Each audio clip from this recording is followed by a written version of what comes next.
Can you talk about one time when you experienced troubles in the marriage and how did you overcome it and resolve it? I'm going to start with you first, Derek. Go ahead, sir. So yeah, I'll go ahead and start. And with this one, we recently actually experienced this. I had someone that was really close to me that, so to speak, they were saying and doing things that kind of hurt me. I was internalizing that stuff, and I was bringing it home to my wife, and it was causing some troubles in our marriage, I guess. When you say bringing it home to your wife, what do you mean? I think I was kind of lashing out a little bit. Our communication was off. We were arguing all the time. We were going back and forth with one another, and this was recently. Not, I would say, within the last year or so. It just felt like we were not on the same page with one another because, the person that was close to me was lashing out at me, and I was in turn lashing out at my wife. So, it really felt like we were going through a bad phase. We never would say the D word or anything, but we knew that something needed to change because it was affecting our foundation.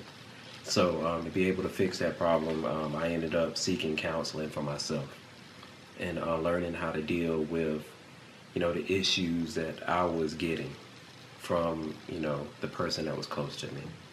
So I ended up going to counseling.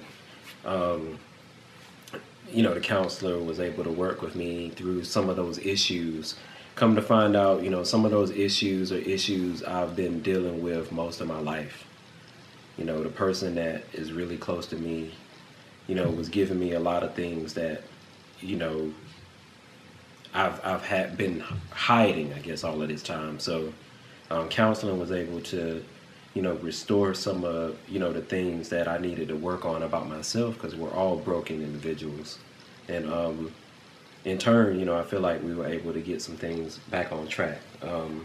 My wife actually started joining us a couple of months ago, and we've been having some great sessions just trying to get back or find a new way of doing things. Because like I said, I feel like there were some things even after 10 years that I've had to deal with, some issues from my childhood, some issues from so long ago that I didn't even know I had. So I think counseling was a really big help in us being to where we are now. Everybody goes through conflict, everybody goes through things.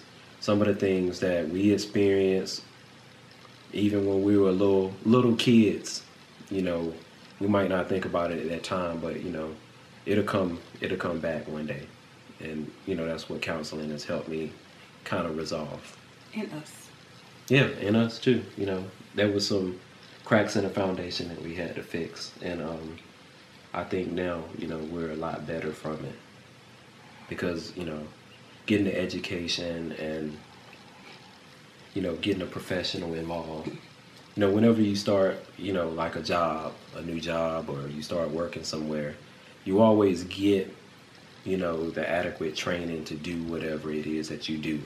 The same could be applied to marriage. In a lot of cases, we don't have the training or the tools that we need to be successful in marriage. It's not something that, you're necessarily born with. It's something that you have to work at, just like you do on a job every day. So, I believe wholeheartedly in education. I believe wholeheartedly in counseling and professional help whenever it's necessary. And I'm glad that, she was able to, give you that opportunity to work on that. And even using the job analogy, like you get the onboarding training, but even you go back and you have refresher training when you have a long-term career type position. So even with that regard, I think it's important that you have check-ins, with your trusted person, whether it be a counselor or a therapist or, whomever that person is, because, especially as a black man in today's world, he's beat up on enough outside. And so whatever I can do to help support and strengthen our bond at the same time. You know, I think it's important that we both, you know, be on one accord and do that. You know, other things that we've done have been trying to remember and be sure that we fight fair. Yeah.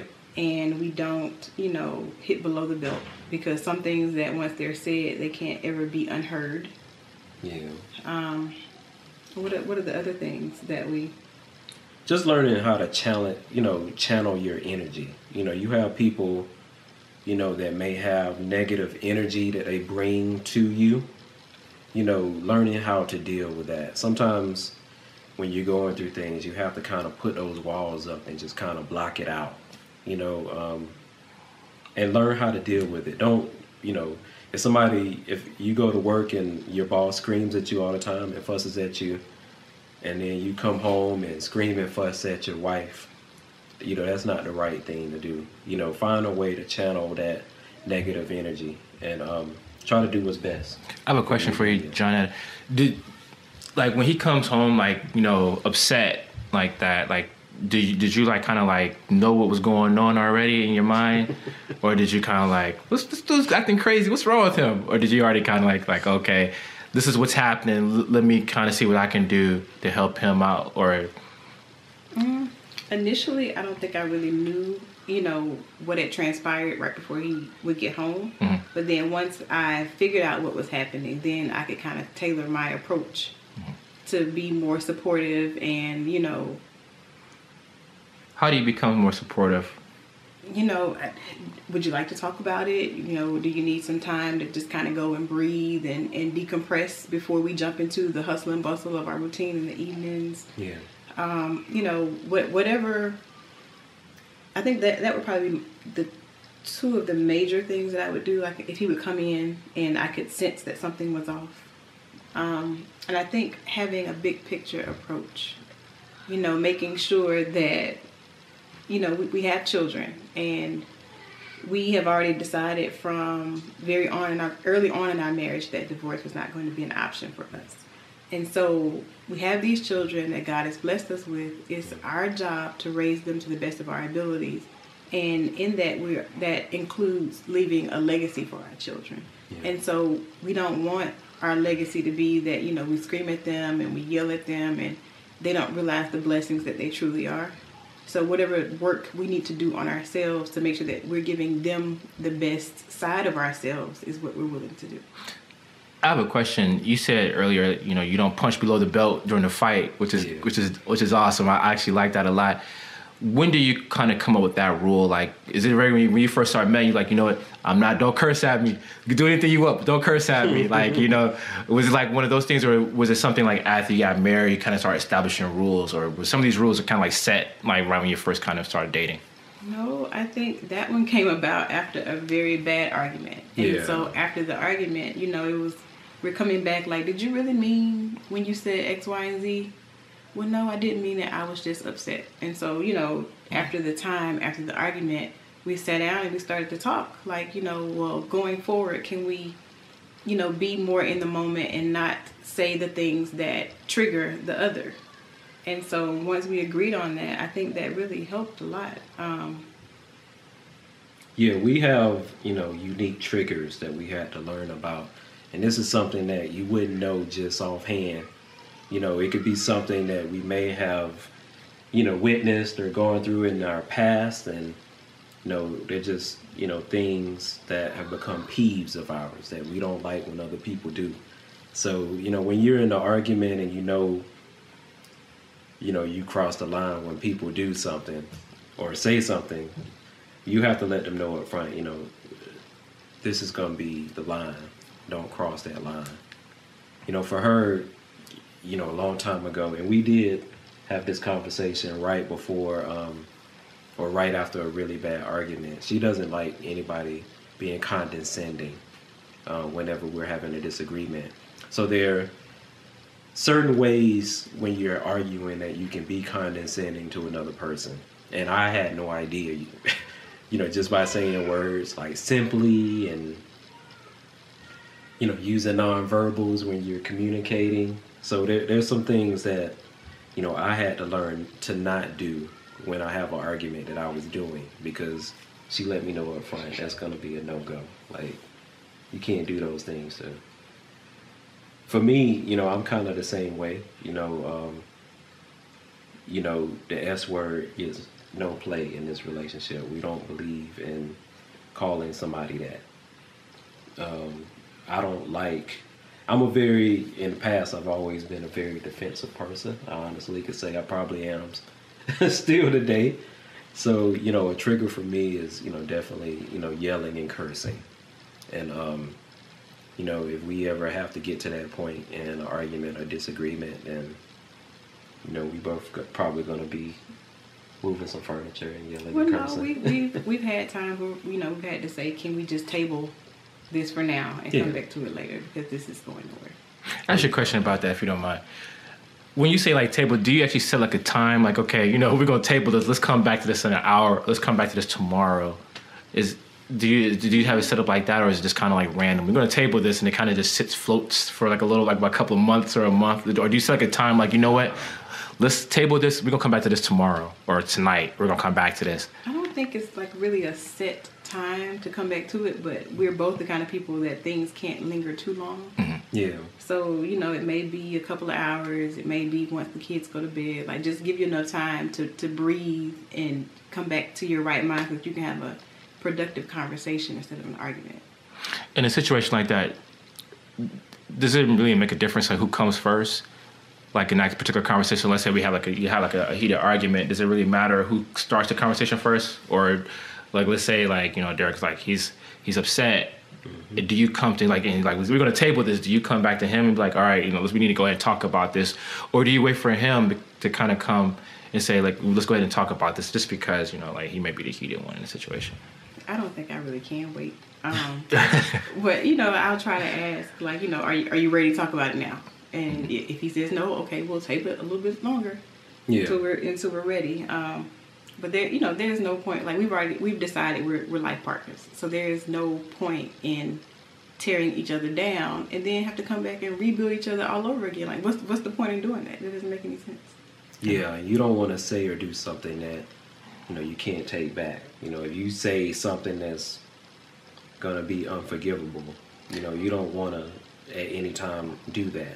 Is it important, you think, to clarify like certain comments that you make then? Like, so, you know, if you say something, you like, you know, ooh, that kind of burned. Maybe I shouldn't have said that.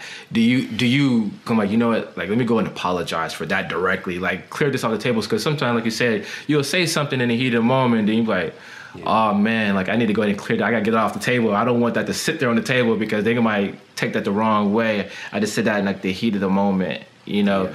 Do you think about stuff like that? And like, you know, let me go ahead and clarify that right now, or like tonight before we go to bed, we're gonna fix this one. I'm still mad at you, right? But I said this one thing I did not mean. Come out the way that I wanted it to come out. Yeah, I talk sideways, outside of my neck, so let me fix this really quickly. Do you do that? So, and even like if he said something and I didn't like the way it sounded, I'm like, wait a minute. So are you saying what I thought you said? Because, you know, I might not be hearing what you meant to say. You know, because if you said it this way, then yeah, we have problems. But if not, then okay, let's, you know, we can talk about it. And even the same thing with our children. Like, you know, if in disciplining, if you say something and you don't like the way that it sounds, then we're both known to call them back and apologize and say, you know, hey, mommy, daddy didn't mean to say, you know, it didn't come out the way that I meant it. Yeah. Do you accept my apology? Because, you know, they are people. They have feelings. They deserve respect too. So, I mean, I've had to learn to mean what you say what you mean.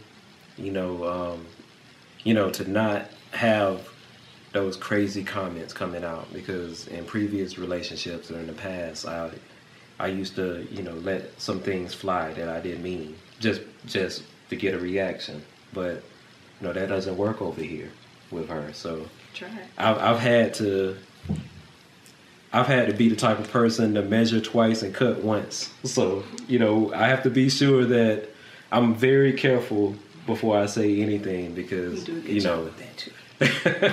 I've had to be more careful with that. But, you know, that's what works with us. And, you know, she's the type of woman that, you know, deserves that. You know, not somebody that's going to always be saying things off the cuff. I mean, feelings could be tricky. It's like, if you go and say things off of the way you feel all the time, then, you could say a lot of things that could be hurtful, or, they can be very tricky things to follow behind, I guess. So you have to always, use your mind before you say things.